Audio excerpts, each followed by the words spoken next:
Alberto Silva entrevista a los protagonistas de nuestro tiempo. Puntos de vista. Radiografías de nuestra gente. Hoy compartimos el punto de vista de...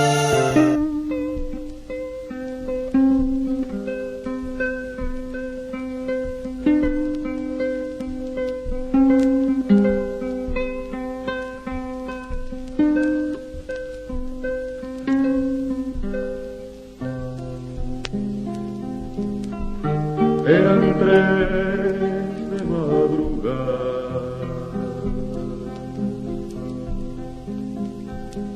la noche oscura, la luna no está. Rodolfo da Costa, cantor, compositor y hombre de teatro nacido en la villa del Chuy. En el año 69 viaja a Chile, allí reside en la famosa Peña de los Parras y durante un año recorre el país como cantor. En abril del 71 vuelve a nuestro país cantando en festivales, sindicatos y actos políticos. Rodolfo da Costa ese año graba para el sello Macondo su long play Por ti compañero. Los temas que interpretaba eran políticamente muy directos y por esa época solía ser apodado el chuiseño metabala, porque solía cantar la canción así titulada compuesta por Atahualpa Yupanqui. Luego se exilió en México y se dedicó al teatro, la musicalización de obras y la actuación, siendo uno de los fundadores del Teatro El Galpón en el exilio.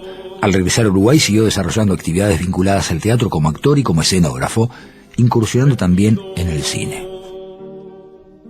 Allá en la frontera, en el límite entre Uruguay y Brasil, en una ciudad muy pequeña en aquel momento, para un adolescente, estar en una butaca y tener frente a China Zorrilla, ¿habrá sido el disparador para que fueras actor?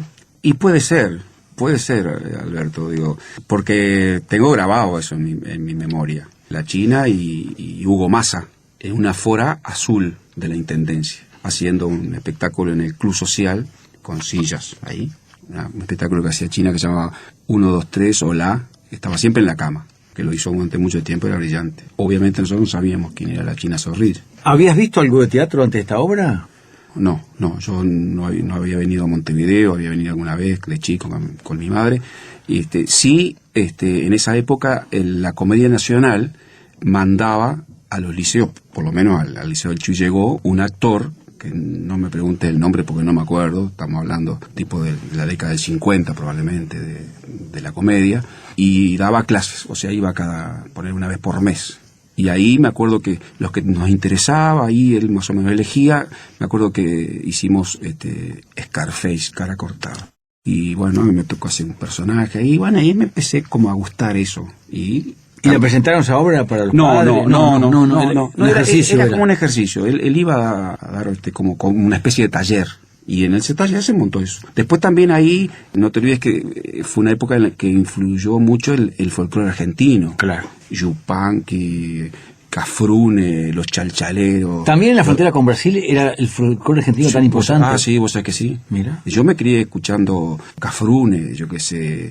Bueno, Osiris Rodríguez Castillo, sí. Nosotros en esa época pensábamos que Aníbal Zampayo era argentino. Por cómo lo emitían las redes. Claro, lo metían las redes argentinas, las radios argentinas y eso. Pero nosotros escuchábamos mucho a los chalchaleros, a los quillahuasi, a los de Salavina, a los de Salta, yo qué sé. Bueno, los fronterizos ni que hablar con este hombre. Gisela, que después se separó, hizo la gran canción.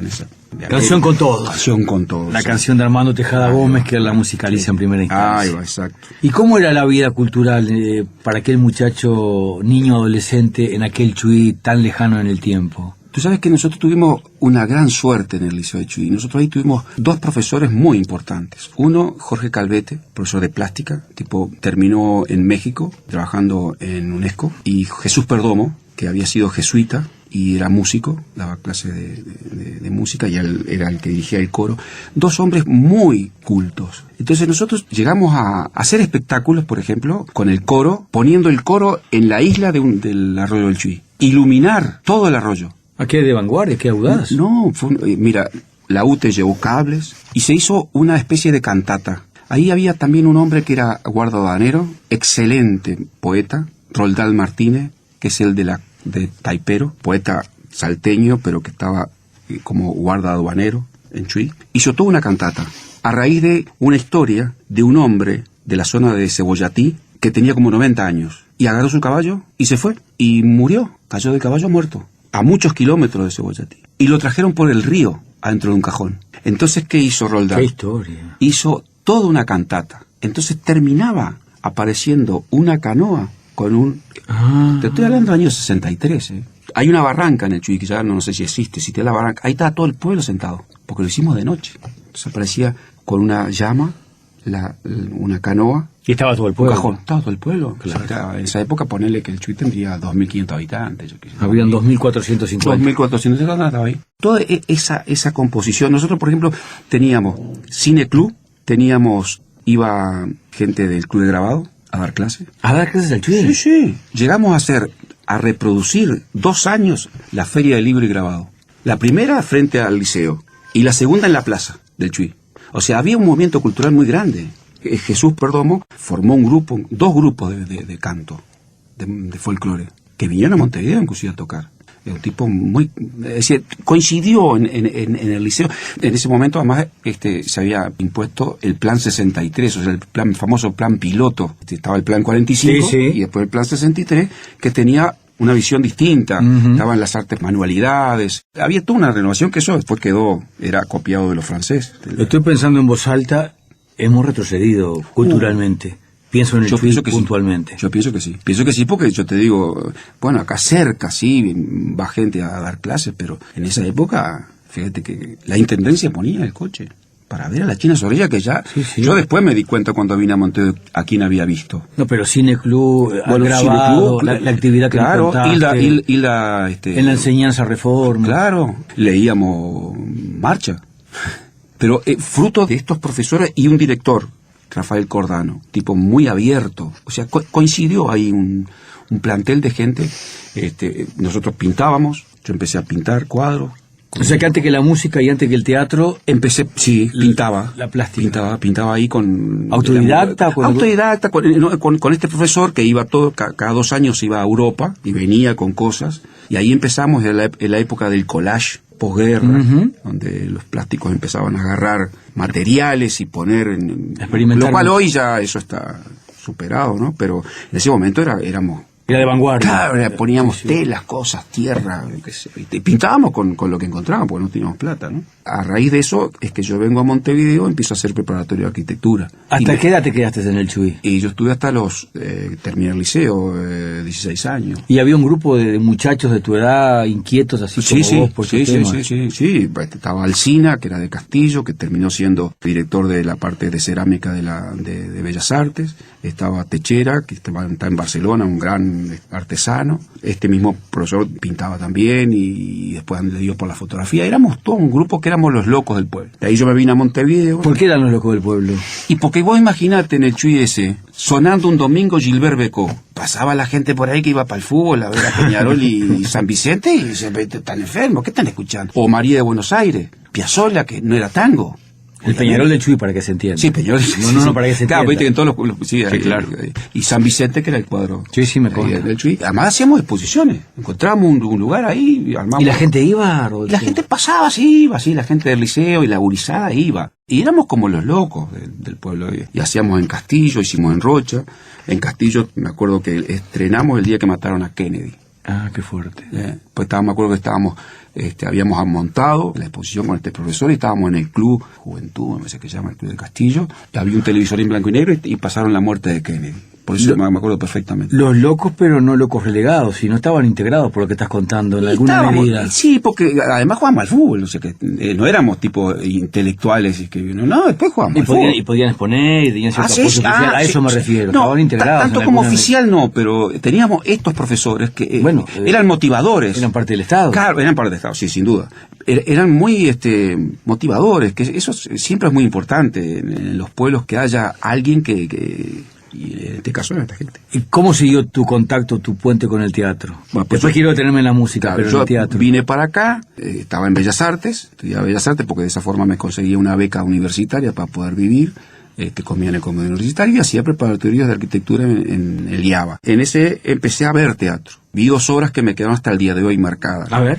Una es Marat Sade, en el Ciclosqui, con Gentile haciendo Marat, no me olvido nunca. Sé hasta la música. Me acuerdo hasta de la música porque un espectáculo que, marcó época. Todo el mundo que el teatro se acuerda de eso. Y después vi Volpone en el Circular, me acuerdo, con Carrasquito, un actor de miedo, que terminó en Colombia, creo, si no me equivoco. Carrasco, no me acuerdo el nombre. Carrasquito le decía. Y esas 2 obras, yo dije, esto es una cosa impresionante, esto. Yo quiero hacer esto. Y ahí empecé a ver teatro, pero ahí empezaron ya estamos hablando de los años 67, 68, por ahí. Surgió la posibilidad de ir al Chuy a dar clases de dibujo, porque este profesor se fue a Europa, y yo no podía con las matemáticas y la física, no era lo mío. Y bueno, la vida me llevó para allá, a trabajar como profesor de dibujo. Ahí el señor Sanguinetti me dio una mano. A ver. Sanguinetti era ministro de Cultura. Claro. Para entrar a dar clases de dibujo, vos tenías el IPA, o si no tenías mérito, dabas un concurso de mérito y oposición. Techera, este amigo, había dado el concurso, o sea que había ganado el concurso y era un profesor efectivo. Yo era muy joven y tenía que empezar a prepararme, sobre todo en la parte de pedagogía y eso. Entonces empezamos a estudiar y yo dije, bueno, yo voy a dar entre 1 año o 2 el concurso, no lo voy a dar ahora. En ese momento, Sanguinetti decreta, saca la ley de educación, donde quita el concurso de mérito y oposición, lo cual hace que yo me quede sin horas y enojado me fui para Chile a dedo, con un guitarrista de Chuy, José Terra, un tipo falleció desgraciadamente. Tocaba muy bien la guitarra, cantaba muy bien. Lo embalé y nos fuimos para Chile. Vivía en la Peña de los Parras, de pura casualidad. Carmen 340. Esa bronca con Sanguinetti, por llamarlo de alguna forma, genera que se dispare en ti, en primera instancia, la música antes que el teatro. Sí, claro. Sí. En ese orden. Sí. No, y además así que, en la Peña del Parra. Porque yo hubiera terminado en el Chuy probablemente. Claro. Ahora sería un viejo en el Chuy con nietos y yo que no sé por dónde me llevaba la vida. Y ahí me sacó, me fui para allá. Tenía un amigo que era artesano, que vivía en el fondo de la Peña, y ahí, bueno, ahí me enloqueció la música popular. Ahí conocí a Víctor Jara, a Inti Gimani, a Loquila Payún, a Ángel y Violeta, a Patricio Mans, yo qué sé, a Alarcón, yo qué sé, toda la crema de la crema. Y yo vivía en el fondo, o sea que entraba gratis a la Peña, vivía ahí. Y los jueves, los que éramos más o menos, cantábamos ahí, los jueves. Los jueves habían... Como una peña abierta, La peña era muy cara. Yo llegué, había muerto Violeta, y estuve con la mujer que prácticamente fue la última que la vio. Carmen se llamaba. Era la señora que estaba en la peña, que cuidaba la peña, que hacía las empanadas, que estaba ahí. Nosotros vivíamos en el fondo de la peña. Me acuerdo que ella me contó, porque Violeta cuando se mata estaba en Las Condes, en una carpa, pero le iba mal. Entonces los hijos, en lo que venía a ser el verano, le prestaron la peña, Carmen 314. Entonces ella estaba en la peña y con Carmen, la casera, la despidió esa noche. Iba muy poca gente. Vos lo sabés, ella estaba muy enamorada de un quenista suizo que tiene una canción. Sí. Algo así como Trun Trun se fue para el norte, no sé, con Drobeldra. Ese era un suizo que tocaba la quena, que creo que fue el gran amor de Violeta, y se mata. Esto me lo contó Carmen, la señora. Y ahí yo vi la influencia que tenía el canto en las masas, en la gente. Yo me acuerdo que fui a Concepción, que cantaba Jara. Ahí me acuerdo que cantó por primera vez Te recuerdo Amanda, ese balsecito precioso. Y era una cosa que con un tipo con una guitarra yo dije, no puede ser que mueva tanta gente. Qué apasionante la vida de Violeta. Hace un tiempo tuve el gusto de estar con Alberto Zapicán, que también fue novio de Violeta. Sí.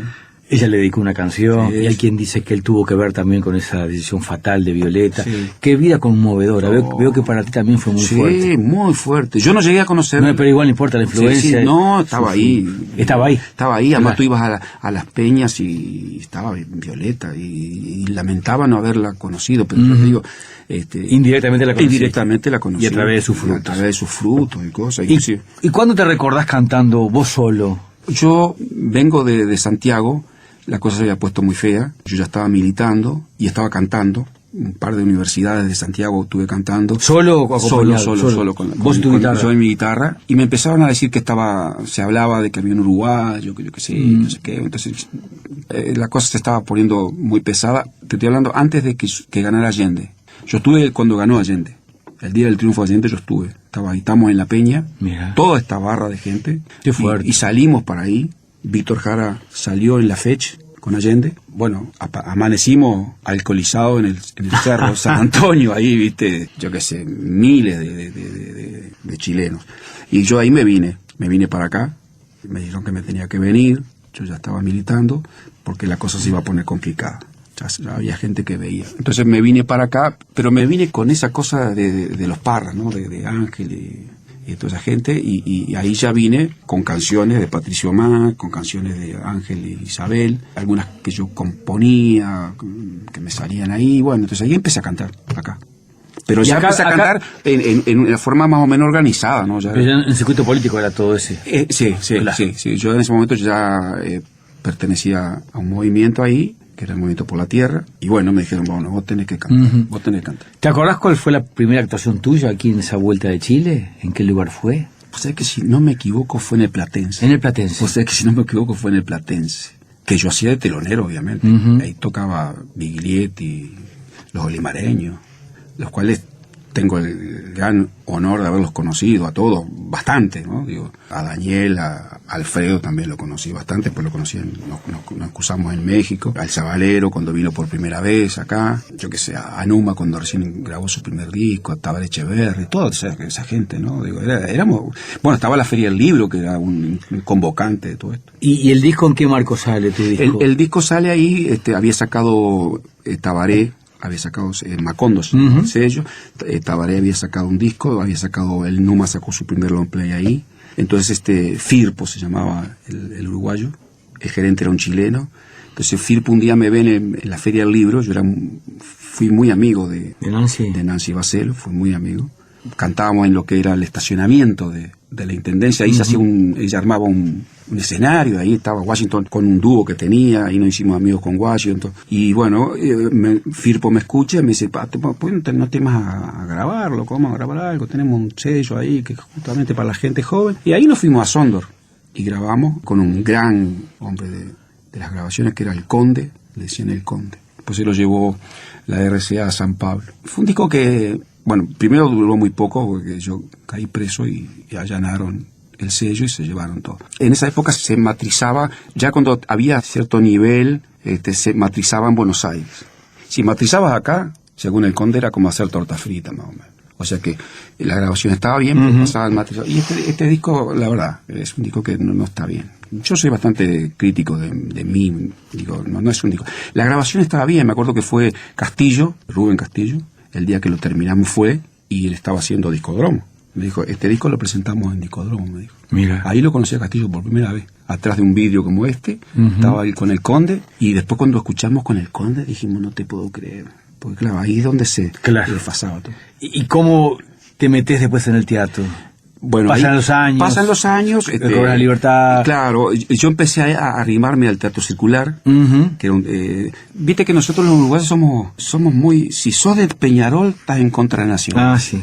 Si sos del Frente estás en contra del otro. Una cosa tan negativa que sigue existiendo hoy en día. Penosamente sigue existiendo. Si yo soy amigo de tuyo, es porque soy enemigo de aquel otro. Sí. Y no es así, la vida no es así. Ahora, por ejemplo, yo puedo estar en discrepancia con el Frente, pero no quiere decir que sea no sea del Frente, que sea antifrentista. Claro. ¿Por qué voy a agachar la cabeza como una oveja? Entonces, todas esas cosas, en esa época estaba el Galpón, que era del Partido Comunista, y el Circular, que si bien no era político, respondía a una línea un poco más, que podíamos decir, tupa, podríamos anarca. Sí.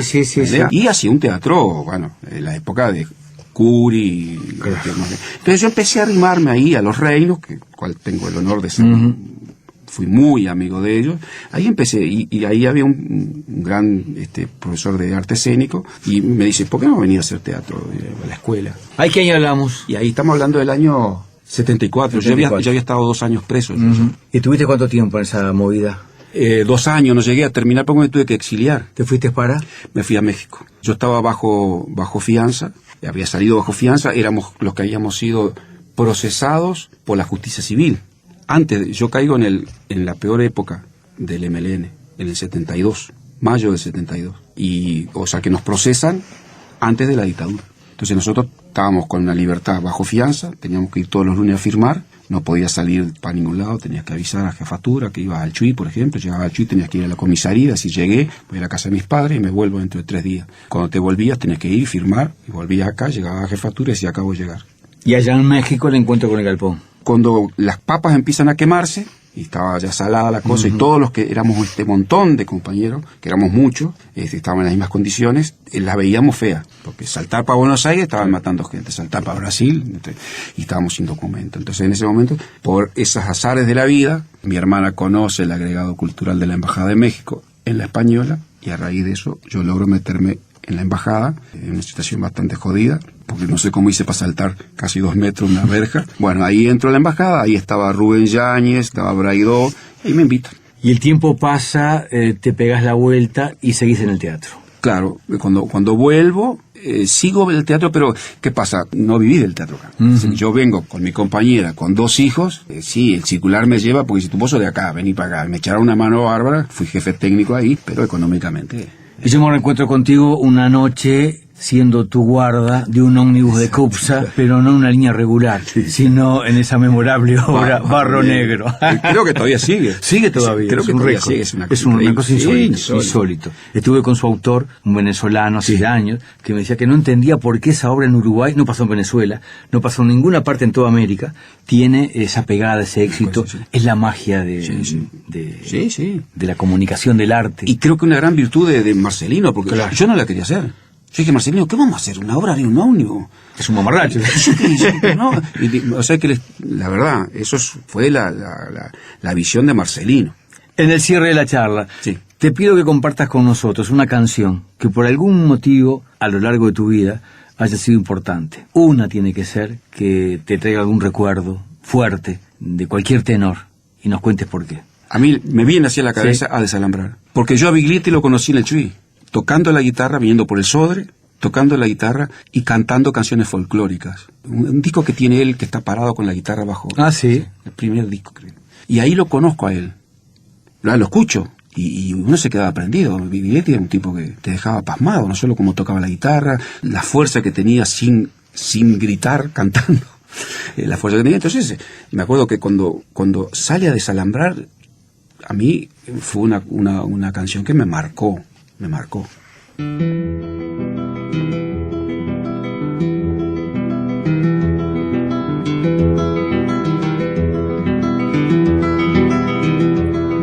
Yo pregunto a los presentes si no se han puesto a pensar que esta tierra es de nosotros y no del que tenga más.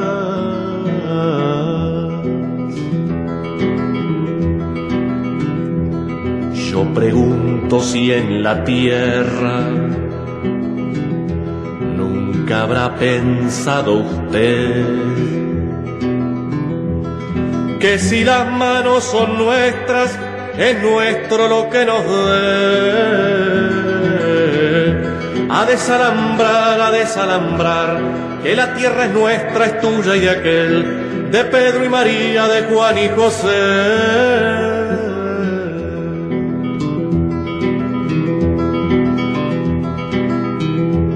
Si molesto con mi canto alguno que ande por ahí, le aseguro que es un gringo o un dueño del Uruguay. A desalambrar, que la tierra es nuestra, es tuya y de aquel, de Pedro y María, de Juan y José. En la mañana de hoy hemos compartido la charla mantenida por Alberto Silva el punto de vista del cantor, del compositor y hombre de teatro Rodolfo da Costa. Que esta tierra es de nosotros y no del que tenga más. A desalambrar, que la tierra es nuestra, es tuya y de aquel, de Pedro y María, de Juan y José. Que la tierra es nuestra, es tuya y de aquel, de Pedro y María, de Juan y José.